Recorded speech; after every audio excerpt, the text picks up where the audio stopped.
Hello everyone, my name is Lee Gambin, a film critic and film historian and author of a bunch of books all about film and film history. I'm here to talk to you about this wonderful 1979 made-for-TV film called The Jericho Mile by Michael Mann, the very talented Michael Mann. I love this film because it's a race film, ultimately. Yes, it's a sport movie, yes, it's about a runner. Basically, it's a prisoner who's in prison and to pass time and to sort of feel alive, I guess. He just runs. There he is, Mr. Peter Strauss. Just missed him. He's just running past you there. But the film is actually about race and race relations in the prison system, and that really resonated with me as a kid when I first saw it. This is Folsom State Prison in California. Now, this prison would be pretty much sort of pop culturally significant, fundamentally by Mr. Johnny Cash, the wonderful late great Johnny Cash, who we all love. There was a song that, of course, that he wrote and performed called the Folsom Prison Blues. He made this prison widely known to the world from that song. And basically it was a story, much like every other sort of wonderful country and western singer who would write these quite wonderful songs about, which were sort of narrative based, like Dolly Parton and Loretta Lynn and, people like Conway Twitty, who wrote these great songs which were, had a story unfold. And this one was basically an account of Outlaw and his incarceration. And this was performed through live concerts at Folsom State Prison in California, which is incredible. Good stuff. Another film that I love that was shot here is kind of a latter-day noir hybrid with a prison film, and that's Don Siegel's film, Riot in Cell Block 11. Now, that film is an incredible film as well. If you haven't seen it, please check it out. For Peckinpah fans as well, it's interesting to note that it's his first film work. Sam Peckinpah was brought onto the production by Don Siegel. He was sort of an assistant director, casting director. So he worked on that, and that was his first film. And also, Siegel would start to work alongside a lot of prisoners as extras in his film. And this film also deals with that, it has that in there. These guys that you see peppered around the film as extras are actual criminals in the prison itself. So that's interesting. And Peckinpah does it as well. There's a bunch of films where he used that. And he'd also work with Don Siegel later with films like Private Hal 36, Annapolis Story, Invasion of the Body Snatchers, which is just a fabulous film, a favourite of everyone's, and Crime in the Streets, also from 56. So those were two films from 56, Invasion of the Body Snatchers and Crime in the Streets. Now, getting on to the Jericho Mile, this whole opening sequence, but the pre-credit sequence is quite interesting. It's basically an internal sports journalist who writes the prison paper, sort of walking through the three core groups of the prison. So you've got the Black Brotherhood here, who are sort of talking about their connection to physical health and strength and endurance and, physical longevity, right? And then you have the Chicano group later, who basically sort of talk about skill and aggression and how they kind of navigate their sort of world via those two maneuvers, I guess, lifestyle maneuvers, I guess. And I love that they're always framed, the Chicano group's always framed by that fantastic mural, which is interesting as well. Then you have the White Power group as well, which is headed by Brian Dennehy. And the White Power group are an Aryan Nation group. Obviously, not all the white inmates are part of this collective, but a lot of them are, and the fundamental ones of the story here are. So there's this friction between the three groups, the blacks, the Chicanos, and the whites. Now, Brian Dennehy during this period is quite interesting. He was doing quite eclectic stuff during this period of his career. Even though they were sort of small roles that he'd be in, they were still very vital roles and incredible films. If you look at Semi-Tough from 1977, Looking for Mr. Goodbar, again from 1977, a fantastic film. He plays a surgeon in that wonderful film with Diane Keaton, who plays a school teacher to the blind. Sorry, is it the blind or the deaf? I can't remember. Anyway, she plays a school teacher. She gets bored with her life. She goes bar hopping, and it ends badly for her, obviously, when she meets Tom Berenger. He was in Foul Play, He was in 10 as well, a small role in 10 as a bartender. And of course, then he gets to great films like First Blood as well, which is incredible as well. But one of my favourite things that Brian Dennehy did was playing John Wayne Gacy, which is pretty cool, like in a made-for-TV film all about John Wayne Gacy. Yes, the use of "Sympathy for the Devil" is quite interesting. The Rolling Stones song, it never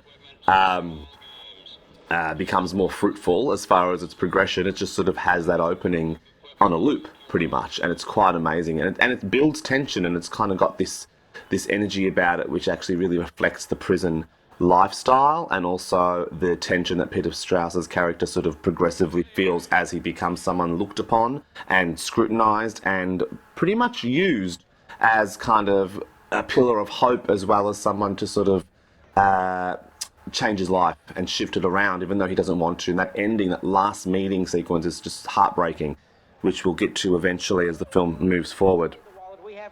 I really love that opening sequence because it's all about the body in prison. So the body in an oppressive situation. So basically in jail, prisoners are sort of stripped of everything. They pretty much are stripped of everything, and therefore concentration would go into their body.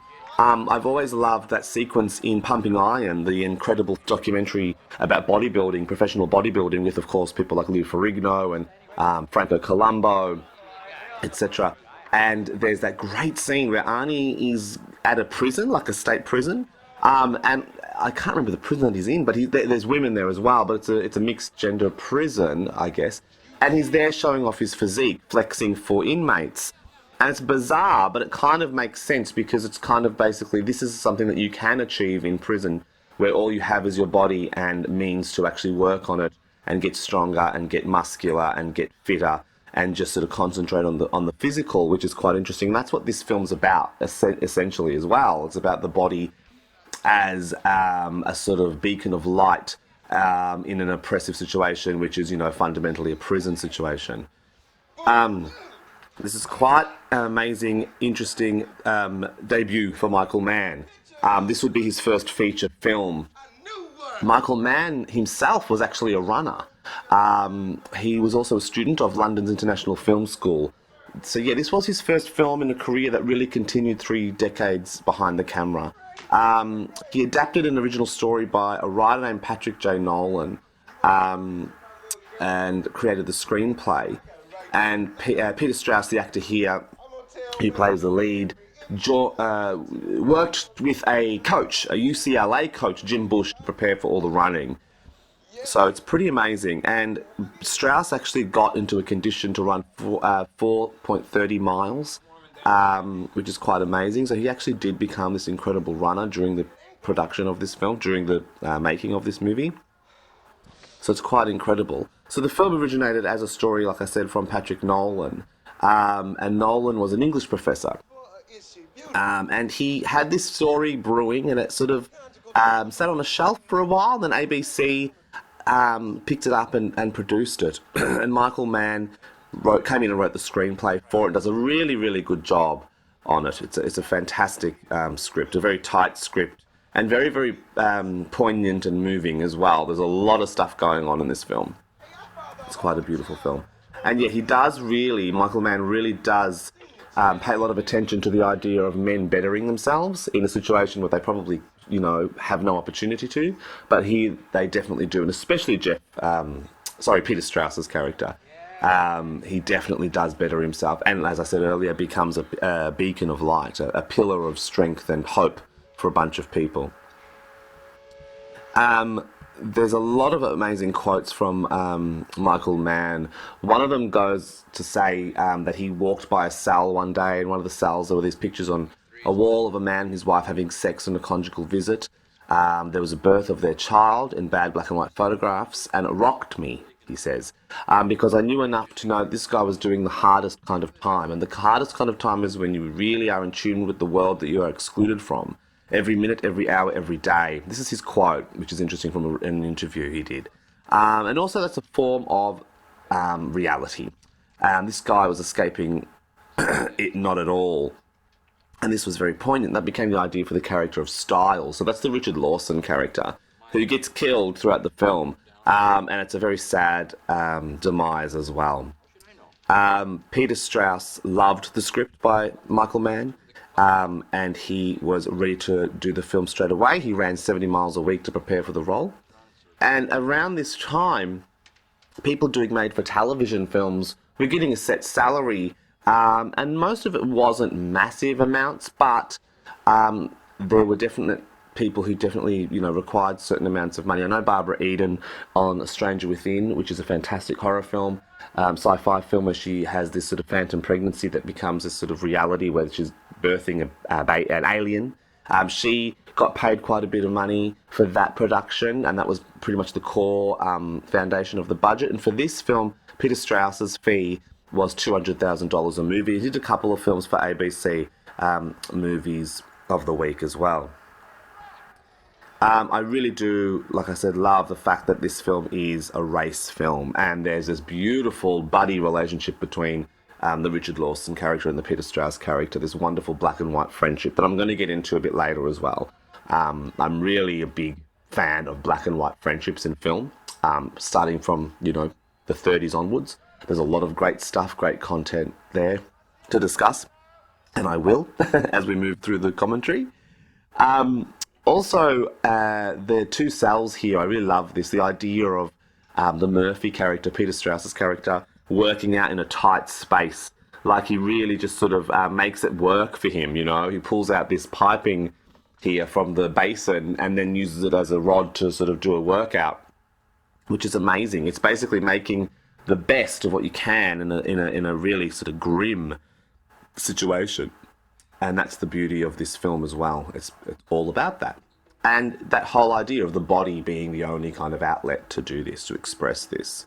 Now, running for the Murphy character as a means to fill time, it's also a necessity for escape, to escape sort of this sort of really, really kind of rigid, dark world that he's in. Now, he's in jail for killing his father, who was abusive to his sister.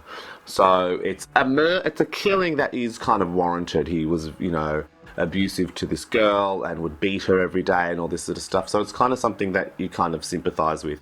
And that gets outed much later in the film, which is interesting. It's an interesting take from Michael Mann, who leaves it sort of unclear until that pivotal moment where he talks about it and discusses it with Geoffrey Lewis, who I love and I will talk about in depth as well, because he's fantastic. I also want to talk about a couple of other running films, one of them being The Loneliest Runner, which I'll get back to eventually, but I really adore that film with Lance Kerwin, produced by Michael Landon from, classic films like I Was a Teenage Werewolf and, of course, Little House on the Prairie fame. And he did this autobiographical pseudo-biopic about him as an athlete. And Lance Kerwin is just heartbreaking in that movie. And I'll get to that in a second. I want the track coach at Sacramento State, Jericho. So here we have Geoffrey Lewis. Now, Geoffrey Lewis is a wonderful character actor, one of my favourites. He, of course, during this year did one of my all-time favourite made-for-TV horror films, and that was Salem's Lot from 1979 as well. He played Mike Ryerson, and I remember as a child seeing that film and just falling in love with it, being obsessed with it. It was the first vampire film where the vampires were working class. They weren't aristocratic or princes or princesses or countesses or counts. They were, regular Joe Blows, waitresses and truck drivers. And in Mike Ryerson's case, Geoffrey Lewis's character's case, a grave digger. And that fantastic sequence where he's rocking in the chair and he hisses, "Look at me, teacher," with those beautiful eyes, those wonderful Morton Greenspoon contact lenses that everyone wore during the late 70s and early 80s. Speaking of other horror films that he did, earlier than that, in 1972, did a fantastic made-for-TV movie again called Moon of the Wolf with Bradford Dillman, which is a fantastic, fun werewolf movie set in the South. Such a terrific film. Of course, he'd go on to working in films like Thunderbolt and Lightfoot, The Great Waldo Pepper. He did the films with Clint Eastwood, of course, so he did all those Any Which Way But Loose movies. But yeah, he was a great character actor who pops up in a lot of things and just such a wonderful talent. And also, I remember when he passed away, sadly, he was another one of those beautiful people who were missing from the Oscars in memoriam, and that really pissed me off because he did such a massive body of work. And that kind of neglect is really, really shitty. And Michael Mann gets a lot of good stuff out of him in this performance. He's really measured and quite quiet in his kind of quiet hope for Peter Strauss's character to get out of there, you know, for the Jericho walls to crumble down, you know, which is quite amazing. The Styles character, Richard Lawson here, he's so great and it's so much energy. It's a shame that he was always given sort of bit roles here and there. He really could carry a film because he pretty much is, you know, fundamentally throughout a lot of these sequences in this film, the lead. Like, he's pretty much he's definitely a major player, obviously the second most important character, and he gets a lot to do, and I wish he had more to do in his career. He did do a lot of really pivotal stuff. I loved him in Poltergeist, of course, as Ryan, who's one of Beatrice Straight's assistants that sort of comes and helps out with dealing with the Freeling situation, with the ghosts, etc. And he's great in that. And there's that beautiful sequence where he's sort of, you know, part of the extended family, I guess, and Jo Beth Williams has gone into the other realm, and she comes back out and she's covered in all the goo, and she's got Carol Ann in her arms in the bath, and what's his name, wonderful man, Craig T. Nelson jumps in the bath with them, and Richard Lawson gives him a good sort of, you know, hand on the shoulder sort of thing, and it's that kind of beautiful solidarity that they've built because they've gone through this ordeal together. And I think Richard Lawson's tiny moments like that are just beautiful, and in this he does a lot more, but he does those tiny moments, especially here with Peter Strauss. And Michael Mann, like I said, gets these performances out of these people. He's a terrific director, and I'll talk about his work a bit later as well. But the cafeteria sequence, this whole thing here, really pretty much sets up prison as a place of racial segregation, and it sort of really does it is juxtaposed with the Styles and Murphy relationship. They are so close and closely knit. They're just proper, real brothers. And he says it later. Murphy does. And whereas the other one's all segregated by race. Also, the intellectual black guy who's amazing is always reading, you know, wonderful text, you know, fantastic black activist texts throughout it. He sports those great glasses. He talks about the economy of Africans. So all that stuff's really amazing. It's so strong. But yeah, I love the idea of black and white friendships in film, and I will talk about this right now. Why not? So, if you think about the black and white friendships from, say, the 30s all the way through to the 50s, it comes from a place of oppression. Excuse me. So, oppression on both counts, right? On both accounts. And generally, that is about class. It's about being poor. And you'll see friendships rising out of necessity without race as an issue because they're both struggling. So if you look at a film like Babyface, that wonderful pre-code film with Barbara Stanwyck, she's basically sold by her father as a prostitute, and her best friend is a black a maid, I guess, and she leaves her father, her father dies in that accident, and she leaves that old world and social climate, so she takes the maid with her, and there's that great scene where she's on the train with her and the night guard spots them, and Barbara Stanwyck does the work and the maid walks off singing. It's quite great. Barbara Stanwyck seduces him in order to, you know, get that free ride on the train, then she sleeps her way to the top, and it's a fabulous film, which is terrific in it, and so is that wonderful actress who plays the maid, and they have this wonderful union, and you see the maid in glamorous clothing and going out and having an actual life, you know, outside of just being, a domestic. And it's fantastic. And then you have films like Banjo, where children of different races are friends. You know, little Sharon Moffat and her dog are best friends with two black boys. The Song of the South, you have a poor white girl, a rich white boy, and a black son of slaves all connecting and bonding over the stories of Uncle Remus. You have all this stuff going on through that period. The Owl Gang group. A lot of children are involved in black and white friendships. If you think of, you know, Shirley Temple and Bilbo Jangles, all that stuff's really fascinating and beautiful, and it keeps going throughout the years. And then it becomes an issue of race, or race becomes not a concern, but something to talk about when you get to films like Guess Who's Coming to Dinner, and a lot of the stuff with Sidney Poitier, and then comedies as well, the Gene Wilder and Richard Pryor stuff, where, they are one and the same, but, race does pop up, and it's funny. It's something funny because they're all basically artists, right? That's the thing. That's the core thing. Race is invisible when it comes to artists, and it should be. So the film, this one, The Jericho Mile, was obviously made for TV drama. It broadcast on March 18th, 1979. It was released on video cassette as well, by a couple of different companies. It's interesting, a lot of the actual running scenes were shot silently, and then later a lot of the footsteps, like the running footsteps hitting the pavement, were added later. They were mixed into the soundtrack, as well as the breathing. And in Europe, the film actually ran for 95 minutes, and it was run in theatres, and the musical score was different as well. The musical score is actually by Jimmy Haskell, and I'll talk about his work a little later. But also the Rolling Stones appeared with Sympathy for the Devil, where Keith Richards plays the excellent guitar solo. And it was used a lot for teams later in running, in the sport of running, as a warm-up song. So that was pretty cool as well. So yeah, but in the European cut, I think the actual song is played and you can hear, Mick Jagger singing the actual the lyrics, rather than just the actual score, the build-up, which is cool on its own, really.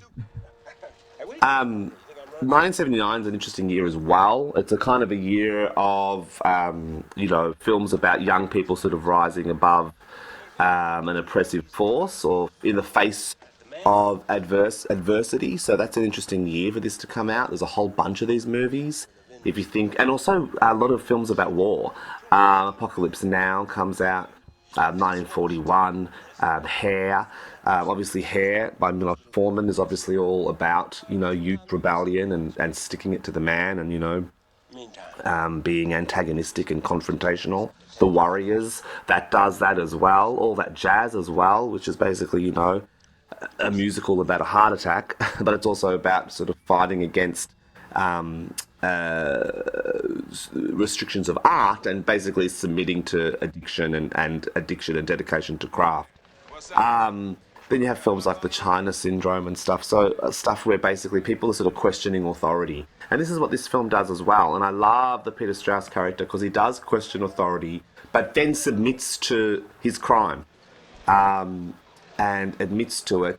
And by the end of the film, the heartbreaking thing is that he says, "I will probably do it again if the situation was exactly the same as it was with my sister." And that's incredible because he has such an opportunity to leave. This whole setup here between Styles and Murphy is interesting. This sort of, it's a setup that's going to end badly. Richard Lawson's character really just wants to, get a visit from his wife who's had a new baby. And that's a heartbreaking sequence as well, because that does not work out for him. Hey, what the hell is it to you, man? Hey, man. So here we have them being antagonized by the group, which is interesting. So the black group actually antagonize Murphy. There's this whole thing about black solidarity, and one of them says all you need is brothers, and the brothers you need are black. So it's all aspects of racism from both white and black and Chicano perspectives. The Latino characters kind of get a little bit of a lesser sort of scenario to sort of deal with, whereas the black and white communities have a lot more. But Richard Lawson's character here is kind of being attacked for being good friends with a white person, and that pops up in film history as well, as we get more into, say, blaxploitation films, where you have token white characters as well.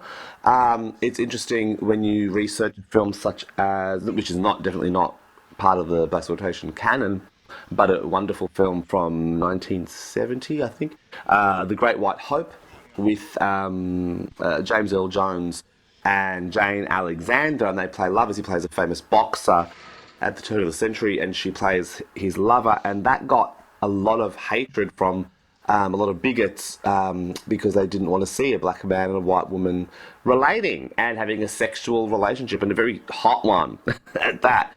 And Jane Alexander got, death threats and all this ugly male So that whole thing is really interesting that kind of still brews and happens on both aspects, on both white and black perspectives. That how dare you, relate to someone who isn't your own, kind.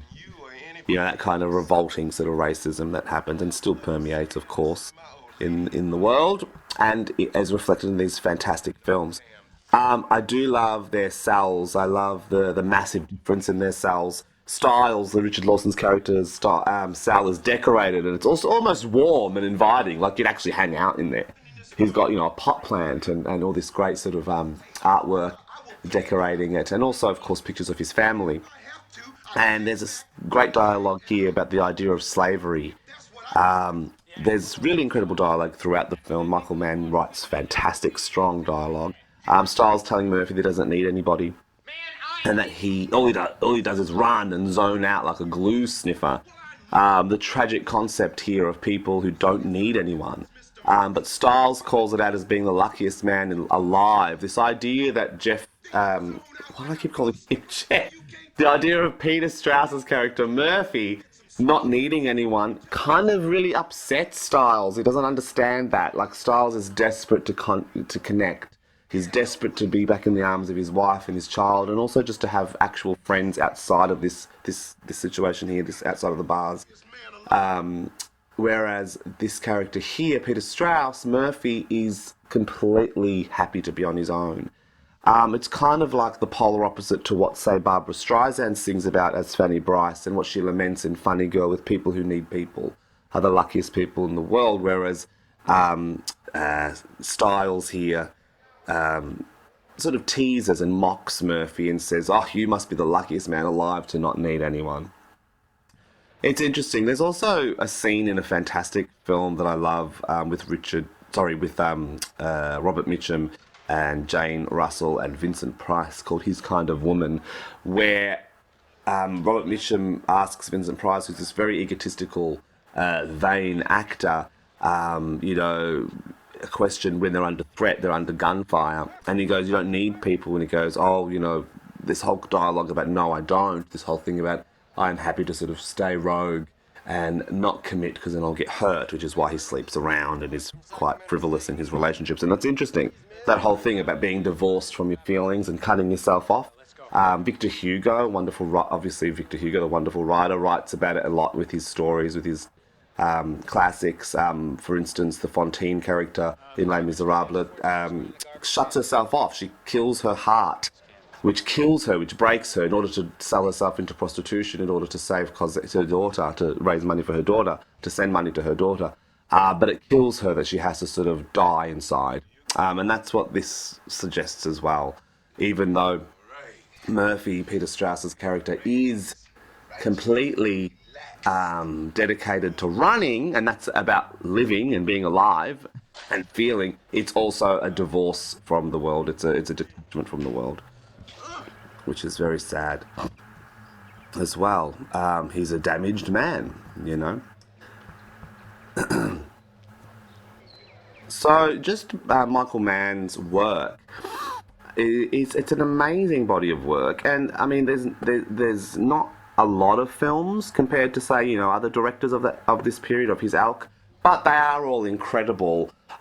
Straight Time from 1978 is amazing, and that is an interesting film because that has a good connection to this one. And the main connection is that it was actually Michael Mann was hired, right, by Dustin Hoffman to pretty much rewrite, redraft, dramaturg and work on a script for Straight Time, which was released in 78, so before this film was released. And that was based on a novel. And part of the research that Michael Mann had to do for Straight Time was spend a lot of time in Folsom Prison. So that kind of thing sort of led to this situation at hand where he'd start to be really interested in this this story that ABC had, that he thought, that will make a great TV movie, let's work on it. And he got really excited by the idea of this kind of aspect of a Charles Atlas-esque, build up your body, don't be the skinny guy anymore, get ripped, get muscular and work hard and better yourself. and he became obsessed with that kind of idea of life inside the prison.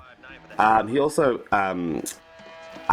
researched a lot of the different racial groups in the prison, so the black gorilla family, a group called the Bluebirds, which are basically, Brian Dennehy, these guys here, the Aryan guys, the Nazis, neo-Nazis, and the Mexican mafia, who ran like a mafia, an internal mafia. So the whole thing is pretty much this whole body politics film, and it's about the different races relating physically as well as intellectually and socially on a global spectrum, but within this sort of restraint of the prison system. And I like that about this film. It's a really smart film. And Michael Mann does an incredible job with the script and with the direction, and gets these incredible performances out of all these people, plus the use of sound and the use of music. And I'll talk about the score that comes in a second, and Jimmy Haskell's work, because it's quite amazing. Now, this is Ed Lauder as well here in the film, and now I adore Ed Lauder. There he is. Once again, like Jeffrey Lewis, just one of those great character actors that pops up in so many awesome films. Now, I wrote a book called Nope, Nothing Wrong Here, The Making of Cujo, which is all about, obviously, the making of Louis Teague's film Cujo, and Ed Lauder, of course, played Joe Camber, who was the owner of the title Saint Bernard Cujo. And Ed Lauder, sadly, has left us. But everyone who I interviewed for the book, and when I do a book, I get exhaustive. I talk to everyone, everyone possible. They all adored him. They all thought he was a wonderful, lovely, incredibly talented man. Dee Wallace had an interesting story. She said Ed Lauder always got roped in with playing these kind of heavy guys, these tough guys, these kind of angry, rough guys, even though in this one he's very sensitive and very aware, and he's a beautiful character, so giving and nurturing.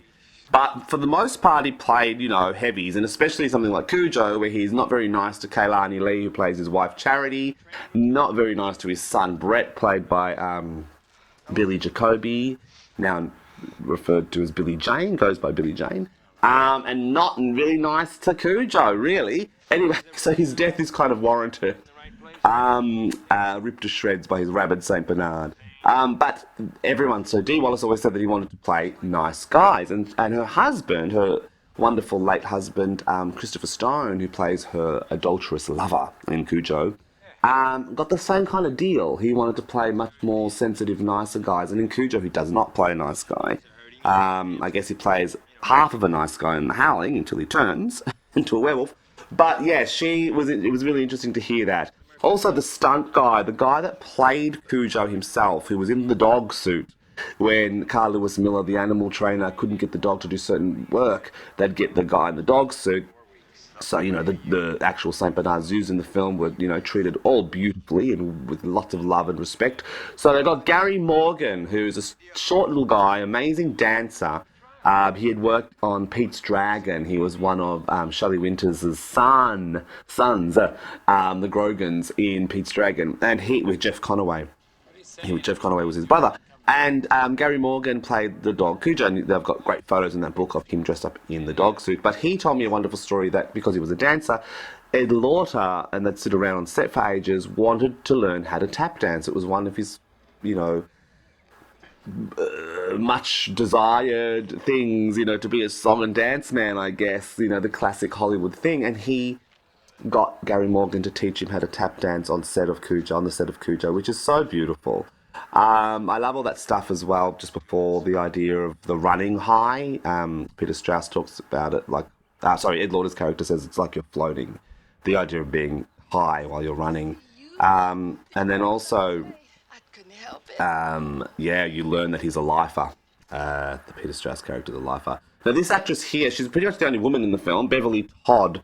A really interesting character actress, did a lot of television. I love her. She's so good in this. It's a tiny role, but it's a great role. And it's so depressing, so devastating. It's basically he wanted to see his wife, but she's come in as a mule, or she's come in to sort of set him up as a mule to deliver drugs. And it's just heartbreaking because all through the start of this film, you're waiting for Richard Lawson to have that beautiful visit with his wife and to see his new baby. But he gets this set up by this, this woman who's there to basically deliver drugs, which is very, very devastating for the character of Richard Lawson. Richard Lawson plays, and also for the situation at hand as it unfolds, because it just gets darker and much more intense and depressed and dark and more bleak for everyone pretty much involved. But yeah, Beverly Todd does a great job here, and coming up is a really intense scene, which really kind of does say a lot about the American culture. That sort of hasn't gone away. This idea of how police officials, white police officials, treat black people, and it really, really is an amazing insight into that in this tiny moment in the film that's coming up. I feel like Michael Mann really is an intuitive, incredibly smart filmmaker who has a lot of politics inbuilt in his art, in his artistry, and his delivery. And if you think of his films, especially something like The Keep, which is just a bloody masterpiece, a wonderful horror film with, you know, all that stuff about the Third Reich and Nazism, it is just incredibly socially aware and politically insightful. And that's him to a T, Michael Mann. I was backtracking, actually. I'll backtrack now, and yeah, so The Keep came after Straight Time. In between that, there was a film called Thief. But after The Keep, a few years after The Keep, was Manhunter, which is just a brilliant film. I love it more than The Silence of the Lambs in many ways. It's a fantastic horror film, based obviously on the Red Dragon novel by Thomas Harris. But it's a fantastic film, incredibly scary. And, you know, it comes out a few years before, sorry, not a few years, quite a few years, like 6 years before Silence of the Lambs. But yeah, here's the scene here, which is just incredible. Like, it just summarizes so much of what goes on, you know. And what I love about it is there's this intensity of her being chased down by the police. You know, obviously an amazing summary of what happens to them. And also it really reminds me of a scene in Lady Sings the Blues for some reason, where Diana Ross as Billie Holiday looks outside a bus, a tour bus, and sees the KKK, and she's just frantic and screaming, as you would be. And it's just a really harrowing sequence there, and this is as well. It's not as intense as that sequence, but, you know, Sidney J. Furie, another filmmaker who loves politics and loves tackling that. And also just her head held high here in pride. She's like, you know, fuck you. You know, it's just insane. Also, this film comes out really at the end of the blaxploitation film movement, which sort of really was wrapping up with films like The Wiz, sort of coming, you know, is a major film from Universal, which flopped, sadly. I love it. It's insane and dark and nightmarish, and I really love it, and what it says about Est and the black experience, etc. And also films like Sparkle and a whole bunch of those films that were sort of fizzing out. It was like the end of that period, moving into the 80s. So this kind of comes into that as well, because it's very black-centric, which is terrific. You know, I love it, and I love that it's a black-white buddy friendship relationship film as well.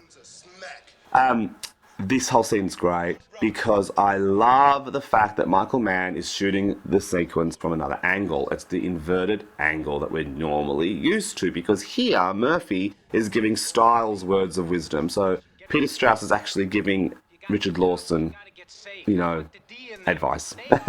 And his advice is that he insists he does solitary, right? The idea of go on your own, you don't need this sort of situation. Get off the main line, I believe his quote is, which is basically him insisting that his friend stay away from everyone just so he can, you know, get some time to himself and basically not have to deal with the world and, you know, not be targeted by the world. So it's a beautiful union. There's such closeness to these guys. They have such a good friendship. But there is a devastation of it all, and there is really no hope, and that's what happens in this whole film. Dreams, expectations, he says, never happened. So there is this sort of embedded loss of hope. And then, of course, sort of this flippant talk that Murphy has of winning gold at the Olympics. It's this, you know, once again, a little shard of light, little gleam of hope in such a dismal situation. So I like that whole stuff, that whole, you know, understanding the realism, but sort of buying into a little bit of the glimmer of hope, but then also laughing it off.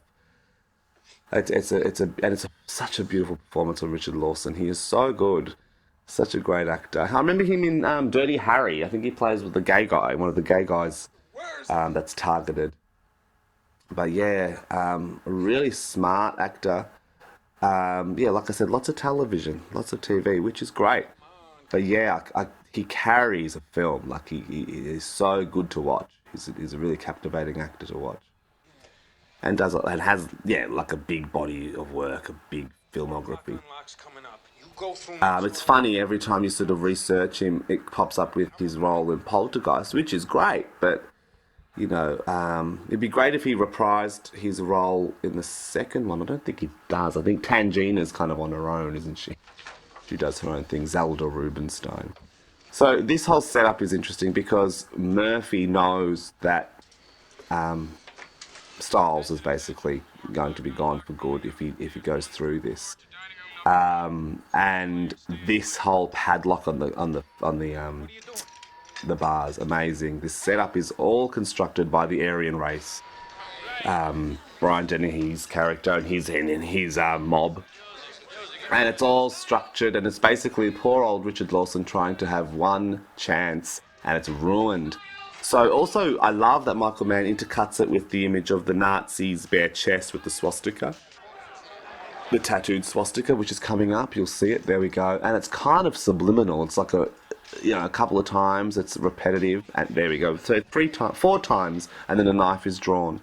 And this stabbing scene is brutal and depressing, and when Murphy finally comes out and sees his dying friend, his dead friend, we finally get a musical score coming into the film, which has pretty much been absent besides the Rolling Stones' Sympathy for the Devil, which is also a very interesting choice there. I would love to hear why that was chosen, which is cool. But here, yeah, the music comes in, and this is Jimmy Haskell's music.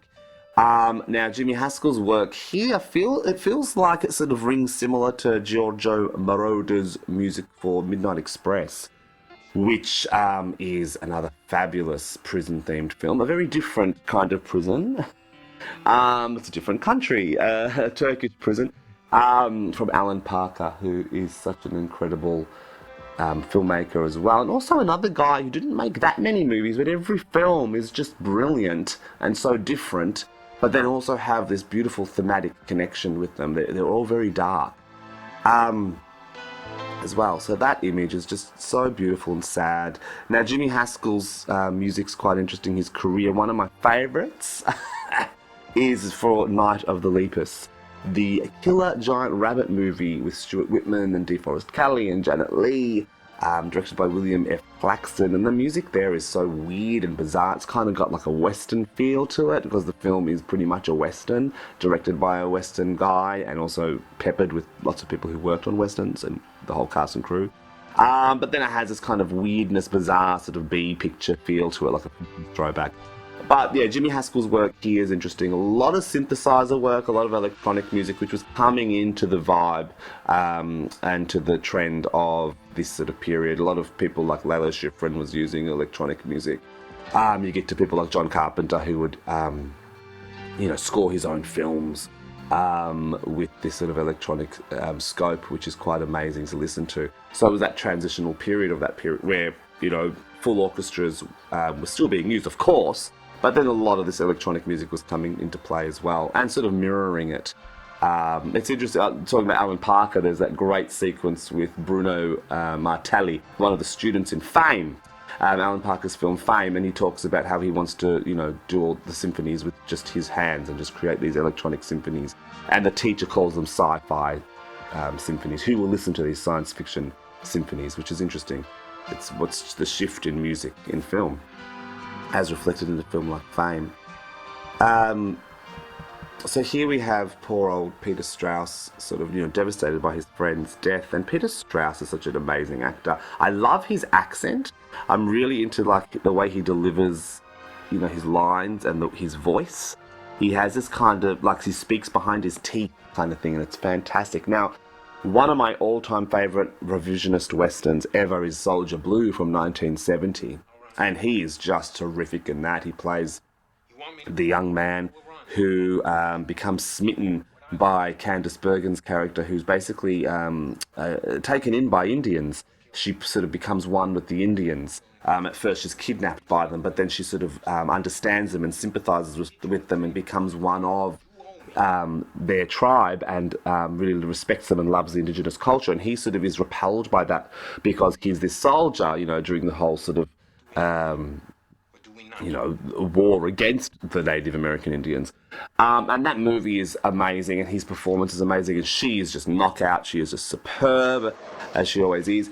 And that last 20 or so minutes is just the most brutal stuff on screen, like far out. Like that is just a real full-on thing to watch, like the rape stuff and the scalping and the bloody children, and it's just devastating. And throughout the film, Peter Strauss is just terrific. And he also did, a lot of television, such as the very Tyler Moore Show, of course, Rich Man, Poor Man, things like that. But yeah, for me, it was definitely that amazing performance in Soldier Blue, which is just a fantastic film. And that great song at the beginning from Buffy St. Marie, who's an incredible artist. So he has now, Peter Strauss, said yes to running, which is terrific, which sets the film into the next sort of phase. This whole sequence is interesting because Michael Mann now uses slow-mo, and he uses it subtly. He's used it before with the running sequence, and that makes sense because in a lot of running movies, characters will be presented in slow-mo. You get to see their bodies, their muscularity, their agility, their strength, their endurance. You see it all up close when it's in slow-mo. And I'll talk about a couple of running films as well. But most definitely The Loneliest Runner, which is my favourite. This whole sequence is great. So there's slow-mo used, but it's subtle. And it's used because it sort of celebrates his rage. And he is so angry and so pissed off with the Brian Dennehy character and the Aryans because they have basically killed his friend, obviously. And I love the fact that he's sided now with the police. The police are sort of turning a blind eye to this because he is outing this corruption that lives within the prison system. And what he's doing is finding the stash of money that Brian Dennehy has, that he's been building this sort of little nest egg from this drug trade that Beverly Todd's character was hired for as well. Which I find interesting that she worked for the Aryans, but she wouldn't know. It's such a good film. It's so layered and complex. Nothing is black and white. Totally unintended. Running movies. Now, The Loneliest Runner is just a superb film. So basically, the premise of The Loneliest Runner is Lance Kerwin, who we all love and remember in Salem's Lot as Mark Petrie, the young boy who believes in monsters and understands monsters and therefore is aware, and much like every final girl in slasher movies who is consciously aware, not distracted by human stuff like teenage boys and boyfriends, etc., overcomes the monster. He is aware because he understands monsters, because he's a big EC horror comic book fan and all that stuff, and he's a writer to be, and he just understands ghouls, etc., whereas the other kids probably don't, and they succumb to vampirism and Salem's Lot. So Mark Petrie is such an amazing hero to monster kids everywhere. Lance Kerwin, of course, is fantastic in that film, but in this film, he's just as brilliant. So he plays a young boy who basically wets the bed, and continually wets the bed. And his father is sympathetic to it, but his mother isn't.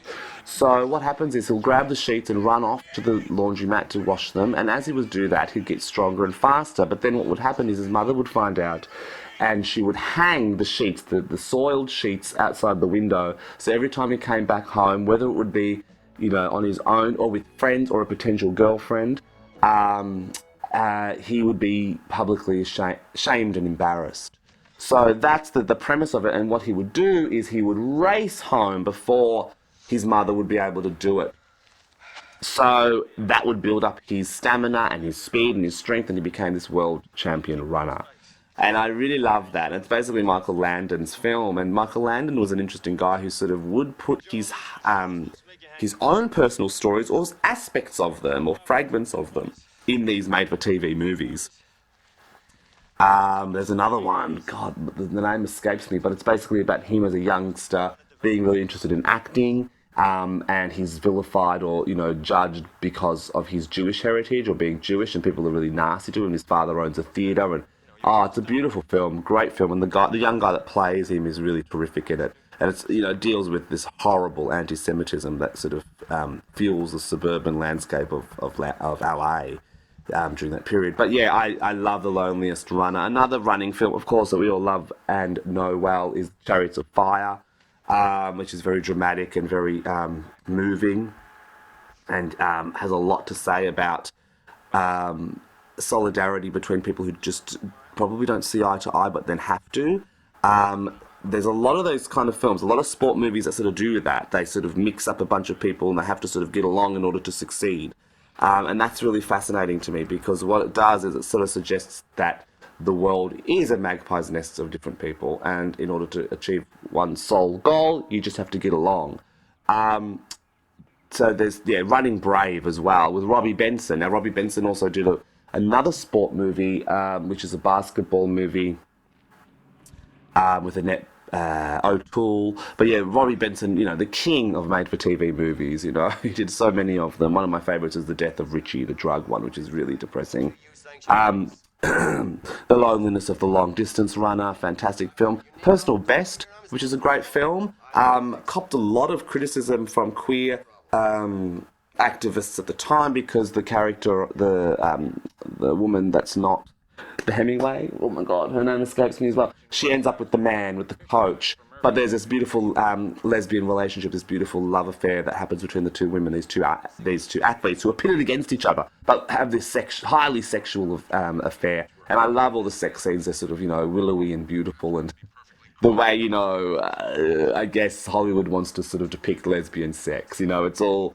I think Susie Bright, who's fantastic, she's a great film critic and academic, and has great insight into queer cinema. She talks about how lesbian sex scenes seem to go nowhere.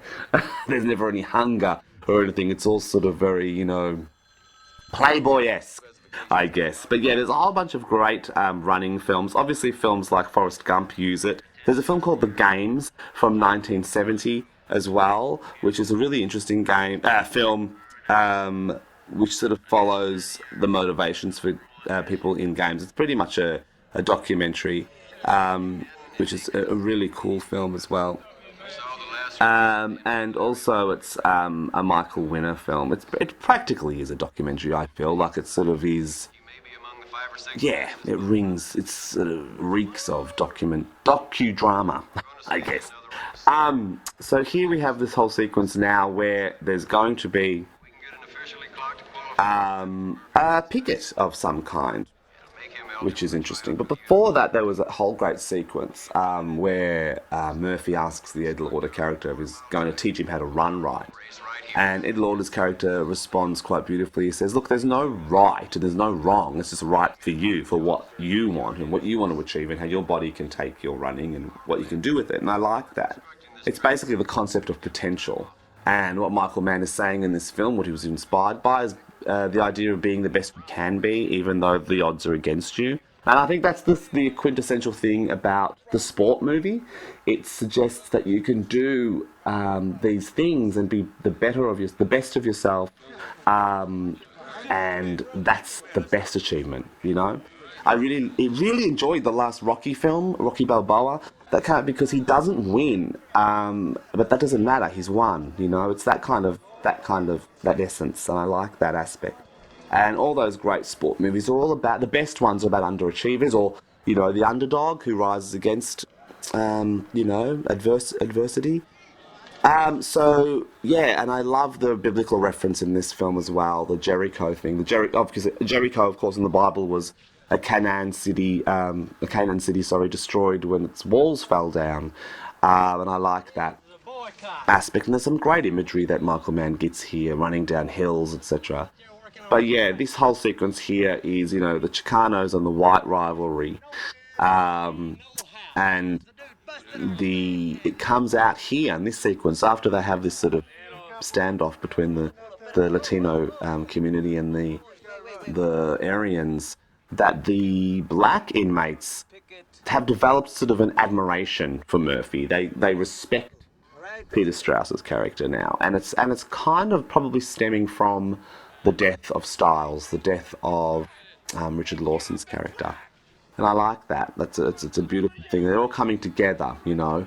And Michael Mann sort of works it so it's not so heavy-handed, where it's like, oh, we're all going to get together and we'll be fine now. It's all peace and love. No, it's not. There's still, you know, hate, and there's still bigotry, and there's still unresolved issues, and there's still a lot of anger and tension, and nothing is that, like I said, nothing is black and white, nothing is that clean cut. But I do like that there's a turning point, that a lot of these black inmates are now starting to respect Peter Strauss as Murphy and see him as a kind of a great white hope, another one, similar to how, you know, James Earl Jones, the wonderful black boxer, was in that fantastic film with Jane Alexander. He's telling you right, big brother.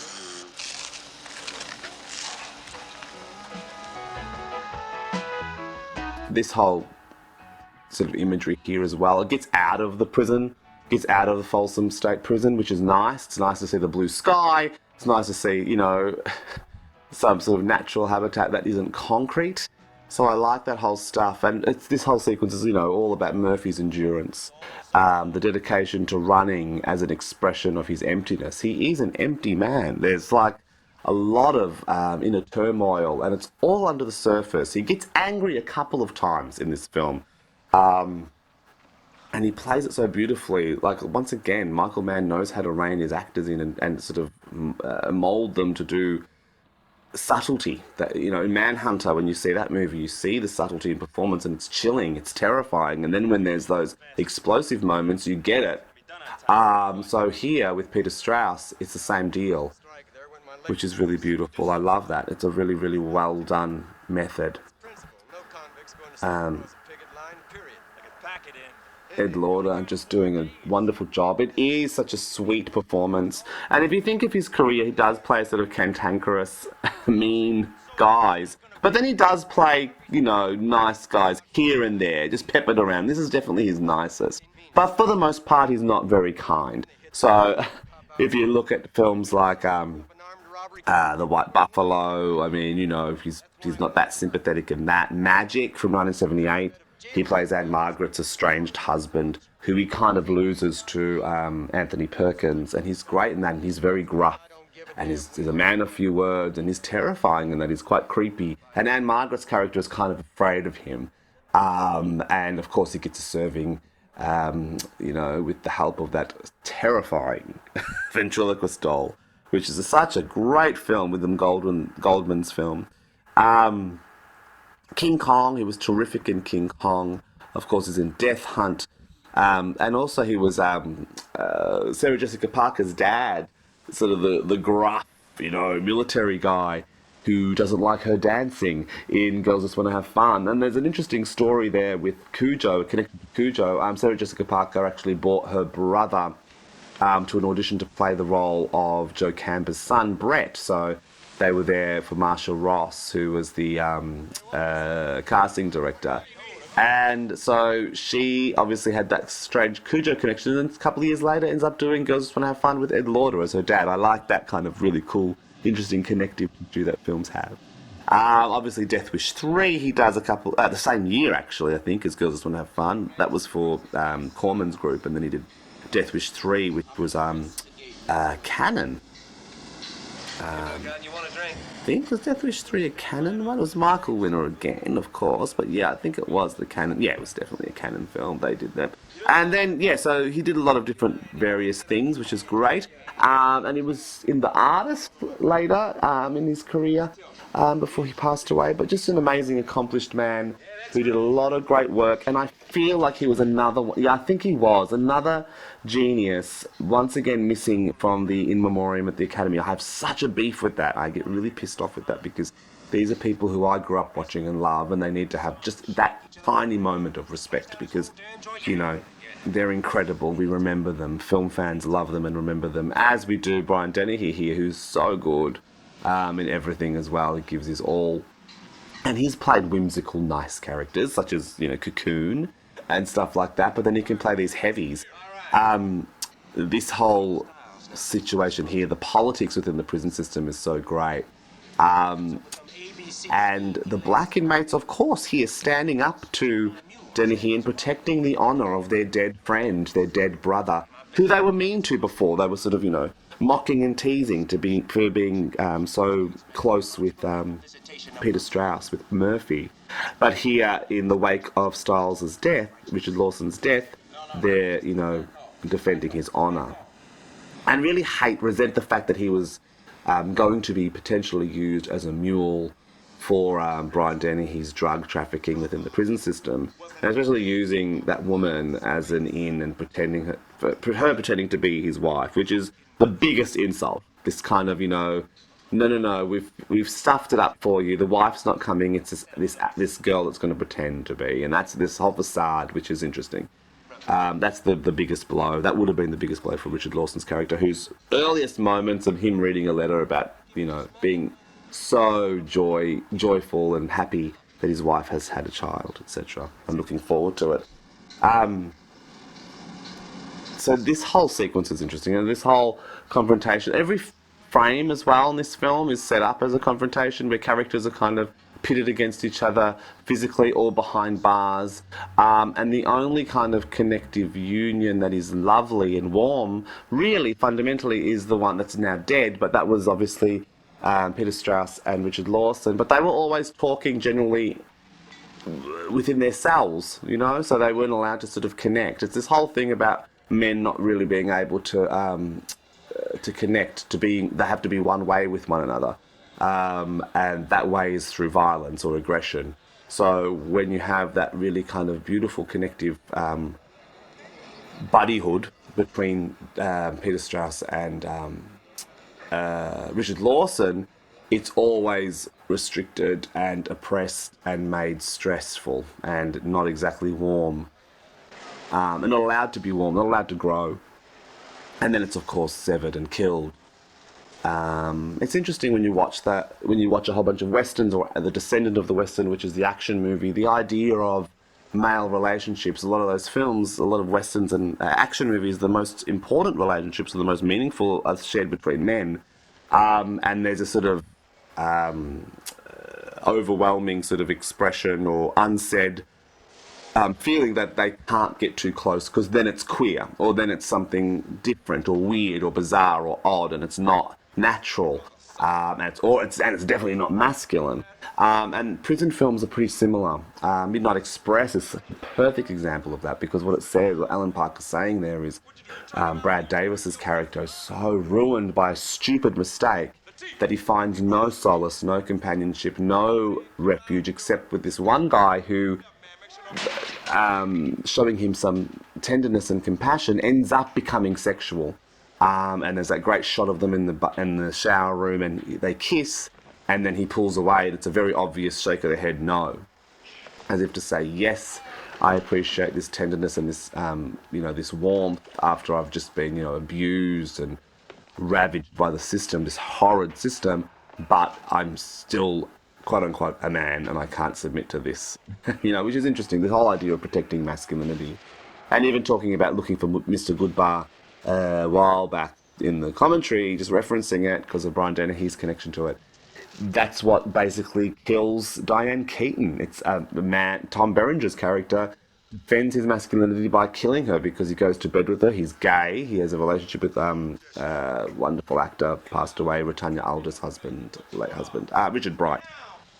And he can't get it up. She laughs at him, and then he kills her. And it's one of the most horrifying endings. It's so full on. It's so bleak and nasty, and that blue light, and him bashing her head on the stove. It's just full on. But this whole sequence here in the Jericho Mile, I love that Murphy just will not give up fighting. He's like still fighting, and he's actually protecting Stiles' honor as well. So it's gone from the black inmates protecting this dead guy's honor, this wonderful, beautiful man's honor, to the Dennehy group, and now it's him doing the same thing. And I love what he says here. I'm going to nail you. You badmouth my friend. That man was my brother. And that's what he says, and that's the epitome of it. This whole idea of race is not an issue. These guys, him and Stiles, were colorblind. They were brothers. And that's the beautiful legacy of his friendship here. That brotherhood, yeah, has nothing to do with race. And this happens in a lot of great films.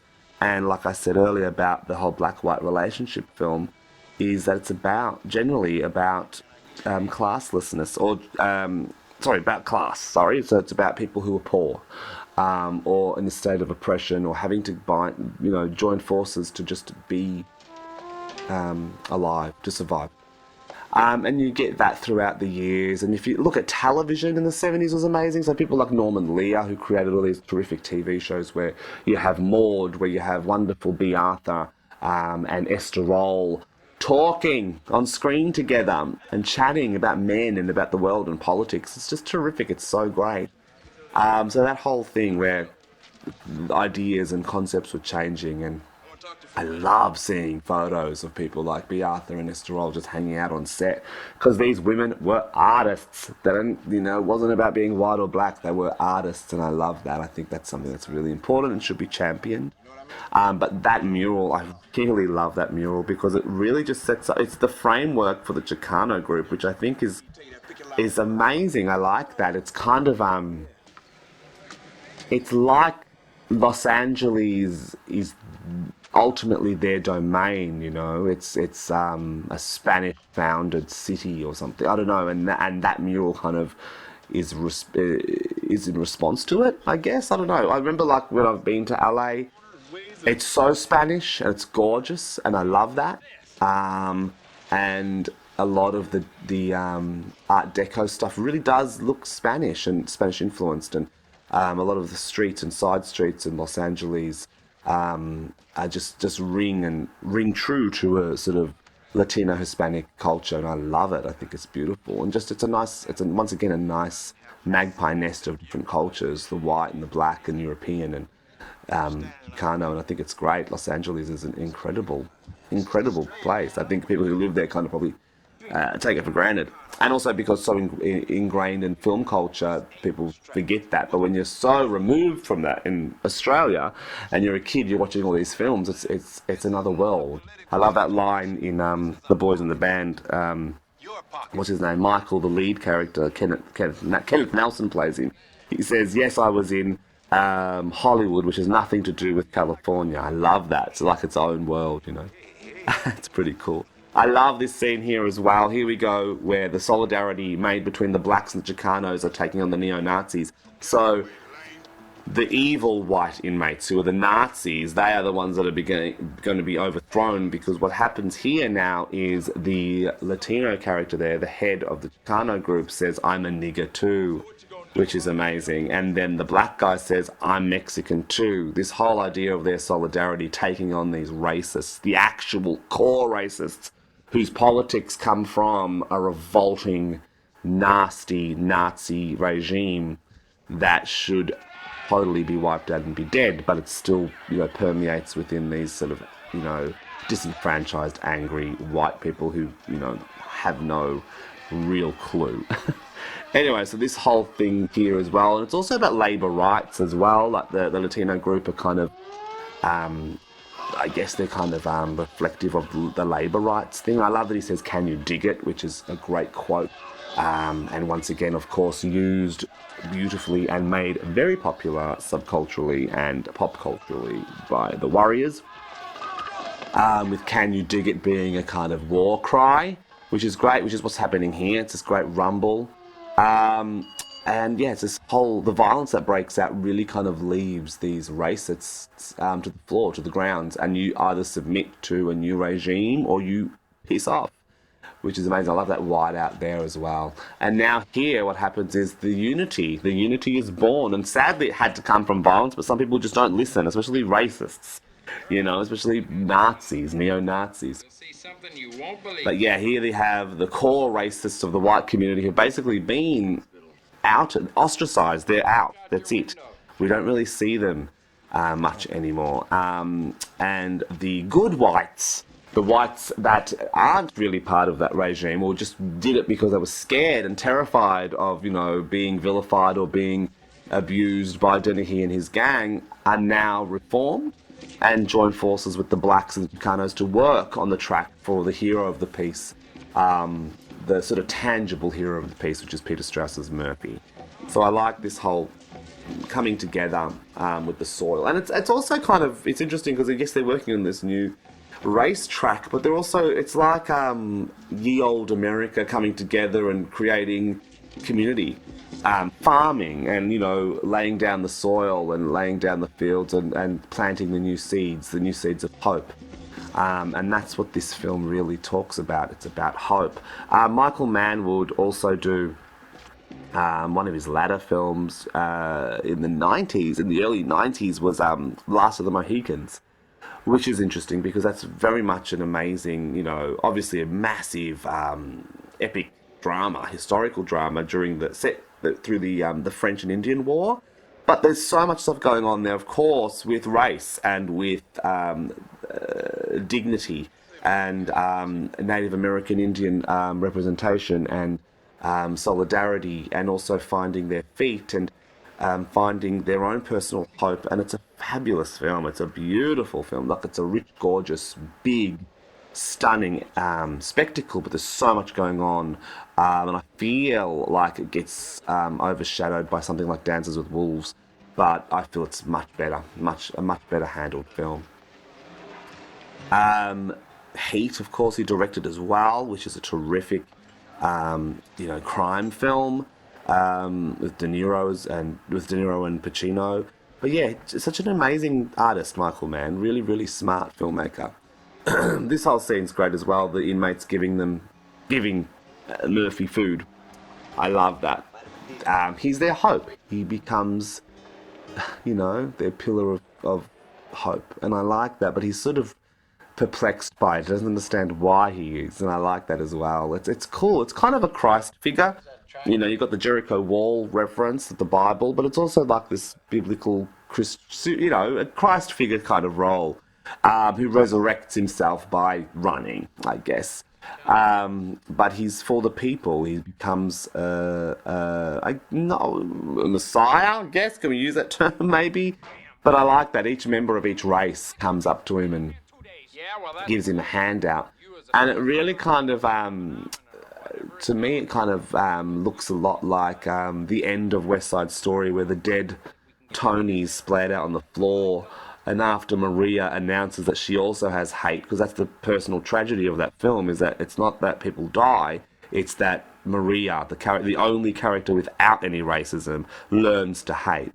And she says that line with the gun in her hand. And then at the end, when Tony's dead, certain members of the rival gangs come to him and lift his body up. So it's kind of there's unity. But then that beautiful close where Robert Wise says, no, not everyone's going to reform and be all fine. Some characters will drift away and go back to the darkness of Hell's Kitchen and be racist, and I like that. But that scene in Jericho Mall, with the people giving him food, I'm sure there were certain ones who didn't want to, who don't buy into the idea of him being hope. But I love that the majority of the people were white as well, which is interesting.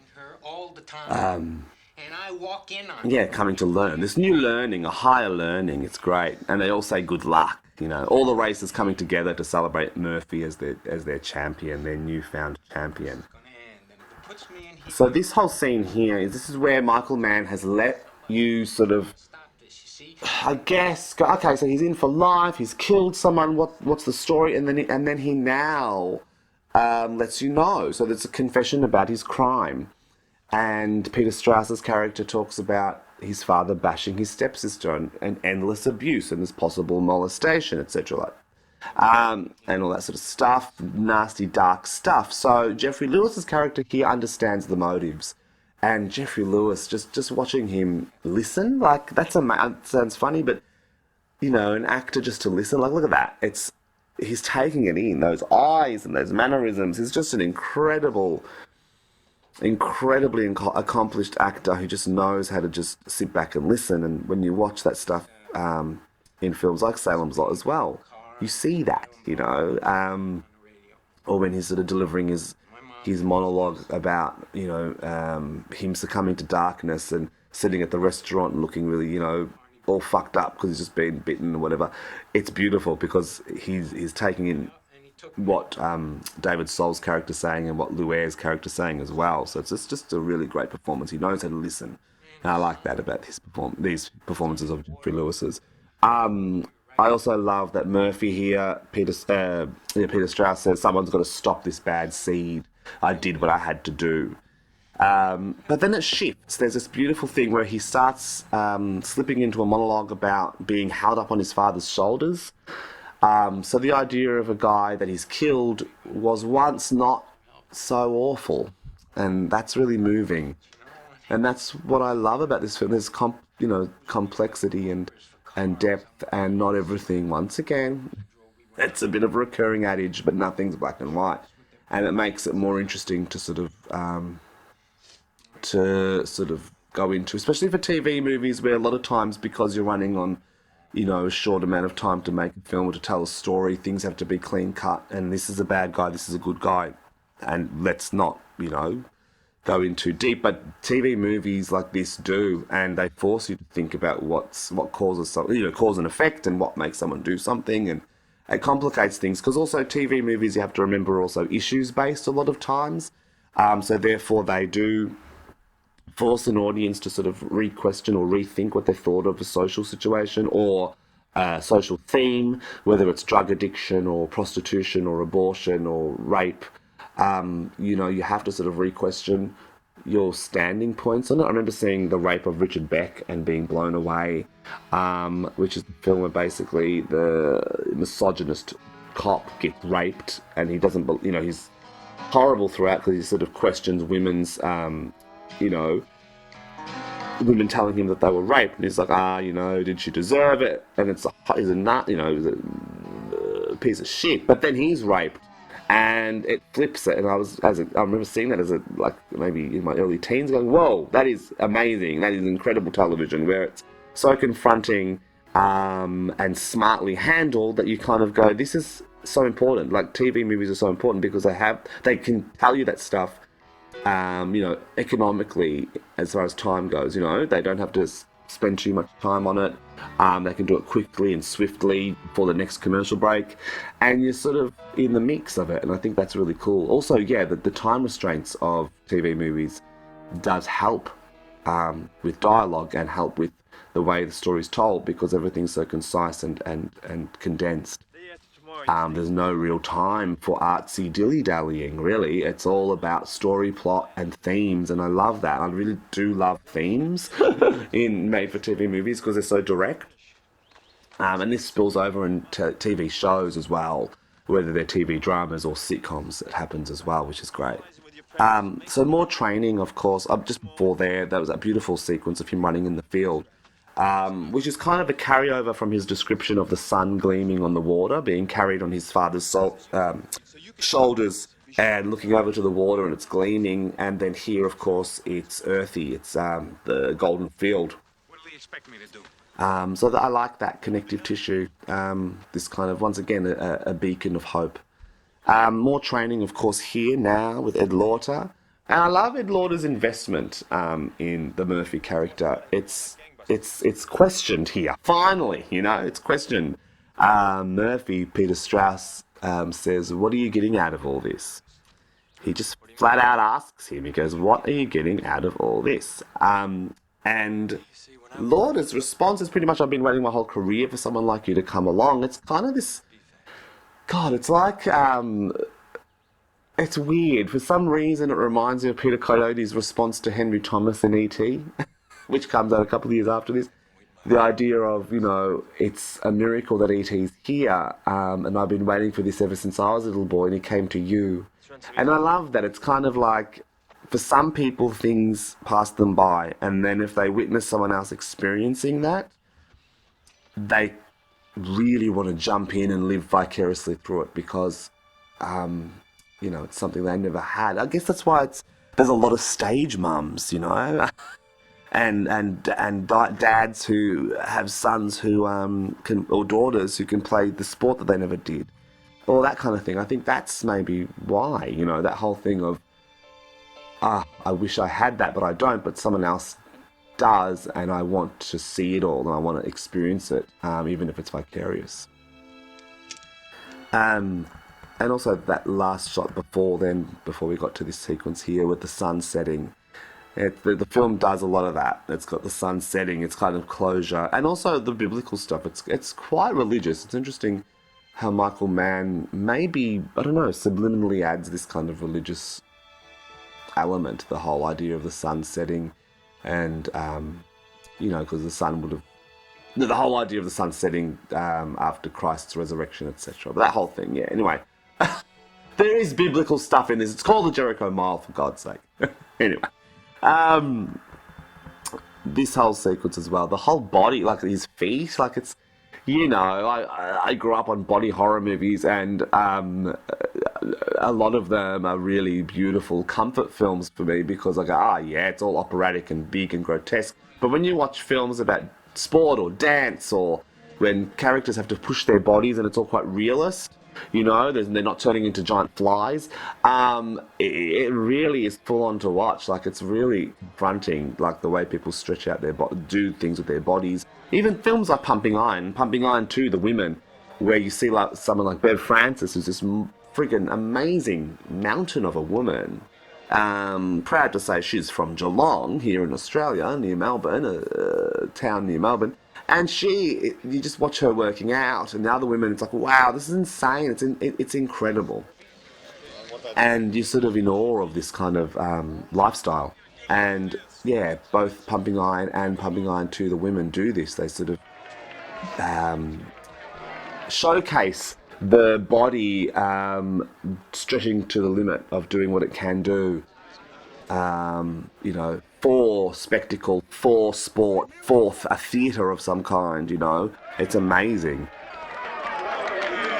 So here we have the sort of, massive, much awaited finale of sport movies. So there's Olympic athletes who are there competing with Murphy, with Peter Strauss's character.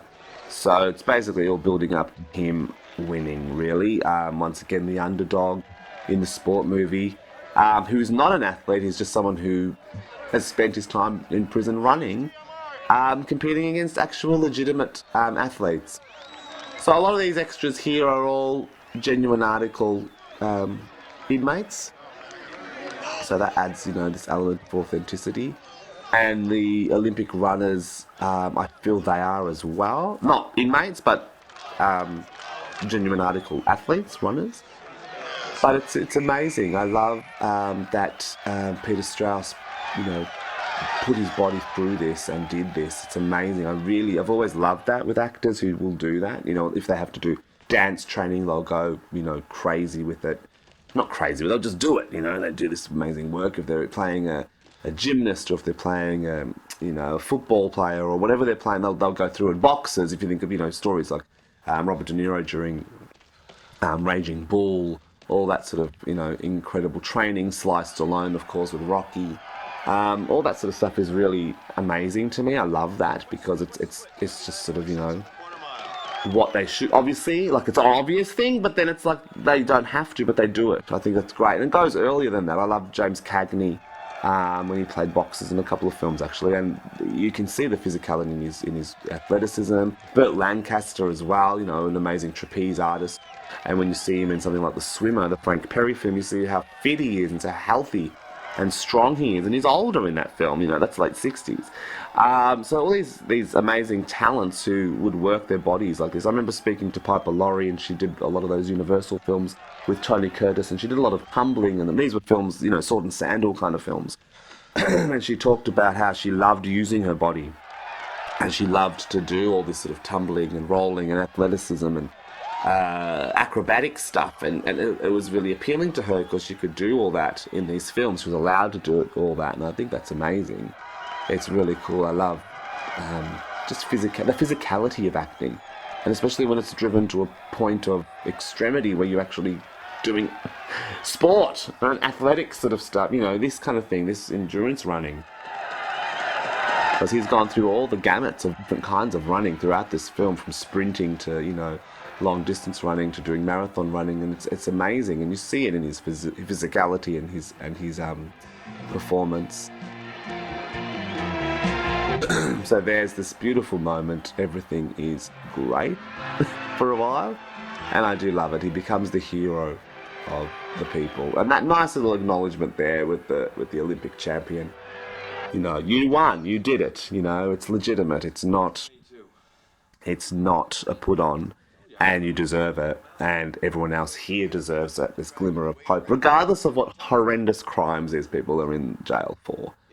I like this film because it also does question the role of the prison system, because, you know, can we reform prisoners? What if a prisoner, yes, has done something horrid, but what if they're also good at something and can enlighten and can inspire?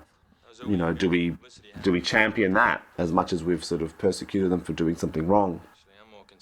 I guess it's the degree, for me personally, it's the degree of the crime. Someone, you know, I mean, I don't know. The Peter Strauss character has killed an abusive person. You know, I feel like, you know, that's much more lenient than someone who's done something really dire and disgusting and disgraceful. That's, you know, not warranted at all. I mean, crime is crime, but yeah, I don't know. What am I talking about? I've got no opinion there.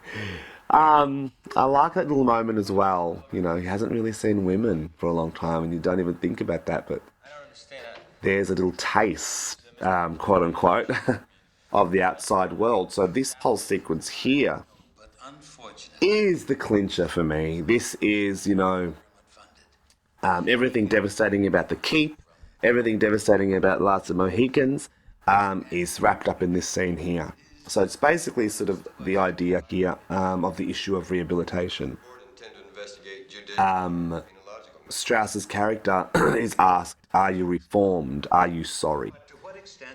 And his response is astounding. And I love that he sort of answers the question straight directly to this, you know, council board head. While the others, you know, Ed Lauder and the other guy are sort of trying to protect him. They're speaking over his shoulders. They're sort of wanting to speak for him. They're saying, don't stuff this up. We just worked so hard for you to, you know, you've just sort of, you know, inspired a bunch of people. You know, your crime could have a leniency to get you out. You just did all this running for the Olympics. It's legitimate. It's something that you can continue to do. So don't stuff it up. But he really does say and admit that he will do it all again. And, you know, running in the Olympics is completely thrown away when he admits that. When he admits that he will do it all again, especially if it was for a just cause. And he sees his killing of his father as a just cause because of the abuse that he was inflicting on the stepsister. So I think that's the clincher. It's like there's this carrot dangling in front of his face, and he can get that freedom, he can pursue a relationship with a woman that he just, you know, had a taste of, quote unquote taste of, just there with the woman coming in and out, the secretary, and have a whole brand new life and rebuild, but he doesn't believe that he would not do it again. And I think that's both heartbreaking and also completely admirable. The idea of this character going, you know, the walls of Jericho haven't crumbled down. I mean, I think it's... And earlier I missed a point where he actually had a stopwatch given to him, which had a quote about Jericho on the back. And the last sequence, of course, in the film here is he throws it and it smashes. So he kind of smashes his own sense of Jericho, and in a sense, his continual running at Folsom State Prison is his own form of freedom. Before breakfast, before you finished breakfast, you decided I am not... Peter Strauss is just terrific. Like, once again, like another an underused actor, underappreciated actor, like, you know, a bunch of great stuff. There was a TV movie, Peter Gunn, from the late 80s, which was kind of like like a spy thing. A TV movie, like a spy thing, which was, I think, by Blake Edwards, actually. You know, who we all love, is fantastic. And I think, from memory, someone else was meant to do that film. I think it was like maybe Robert Wagner or someone. I think it was someone like that. But it was like a Bondian thing, you know, suave in suits, you know, solving crimes, etc. But that same year, he did a film, called The Brotherhood of the Rose as well. He starred in that, and that was with Robert Mitchum. Another terrific prison-themed made-for-TV movie is Killer in the Family with Robert Mitchum, actually. It's amazing watching Robert Mitchum doing stuff in the 80s, like far out, so good, because I love him. And just to see him pop up in 80s stuff is amazing. And he plays an inmate who has three sons, James Spader, Lance Kerwin again, who gives a beautiful performance. He steals the show. And Eric Stoltz, soft-spoken, wonderful Eric Stoltz. And the three brothers break their father out of jail, and it's a great film, so good. A Killer in the Family, another great made-for-TV film. So many of them, this whole period, the 70s and 80s, was just, amazing, so important. I want to give a shout out to a wonderful book all about made-for-television movies called Are You in the House Alone? A TV movie compendium from 1964 to 1999. It's by Amanda Reyes, who's an important scholar of made-for-TV movies, and she has done a fabulous job with this book, and I was lucky enough to contribute to it. I write on a lot of ecological horror made-for-TV stuff like The Killer Bees, Devil Dog Hound of Hell, The Beasts Are on the Streets, etc. I also write about Salem's Lot, which I love. And I always get very excited to talk or write about Salem's Lot. And I love that this film has a connection to it. And also has a connection to Cujo, which is obviously another, point of love, major love, to dedicate a whole monograph to that film, which is such a masterpiece, underrated masterpiece. I think underrated gets thrown around a lot. I think the Jericho Mile is most definitely one of those things. It definitely fits that bill. It's a really smart film. It's a really moving film. And Michael Mann, I feel, just fuels his films with this kind of political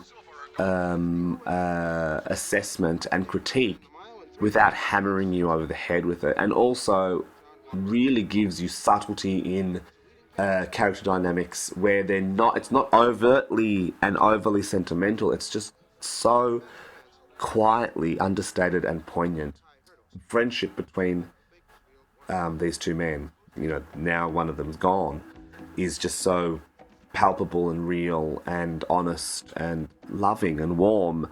And also, a back and forth about needing people and not needing people. The idea of being on your own and being a rogue compared to someone who needs to connect. And the way you connect and the difference in connection. And prison is about that. It's kind of, people are, yes, huddled together in cages, but they're on their own. And I think that's the epitome of the runner. People who run are on their own. And I think that's, the loneliness of the long distance runner is such a perfect title. It's that whole thing of being at one with yourself, on your own. It's a sport that doesn't require other people, unless you're racing them, of course. But it is a solo thing, whether it's for fitness or for sport. Track is a solo thing. And I like that. I like that aspect of this film, that he embraces isolation and uses it to do something good with it and something inspiring.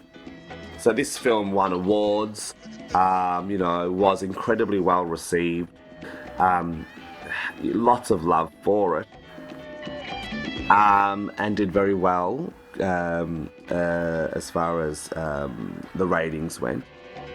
So ABC did a lot of good with their made-for-TV stuff, which is fantastic. And they do so much good work. They did so much good work.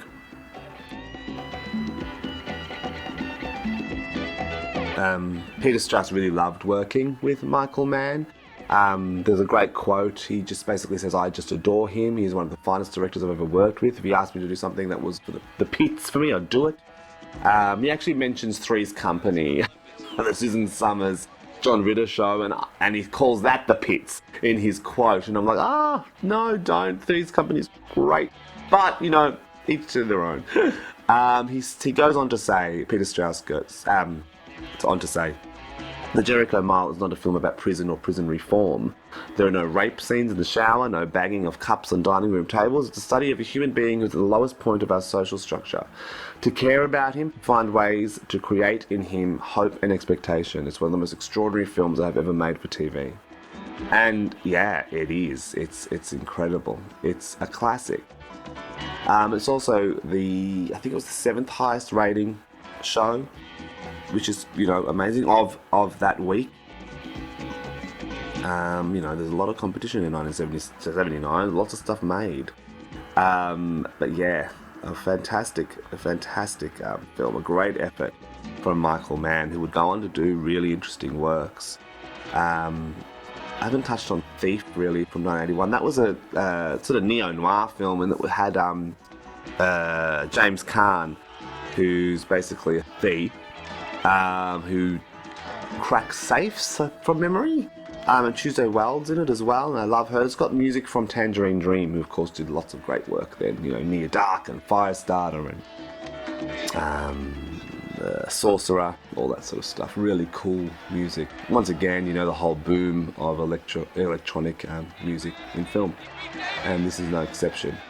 Besides, of course, the Rolling Stones being used, but then, yeah, Jimmy Haskell's great score. And here we go. The smashing of the Jericho stopwatch. So there is the smashing, the breakdown of the walls. He's in prison, he's there, but he's free. Free unto his own. And it's such a great lasting image there. I love that. The beauty of the freeze frame in made-for-TV films, so important. Because they're aesthetically associated with TV, and I love that. Also, fade outs to ads, so good. I love all that. It's a breather. It's really cool. And yeah, made-for-TV movies have a nice aesthetic, even like this. It's, a freeze frame with credits rolling over it. Title card credits. No scroll. It's very cool. But thank you for listening. I hope you enjoyed it. And yes, definitely a superb film from Michael Mann, and a really important film, and a definite made-for-TV classic. So enjoy. Thank you for listening.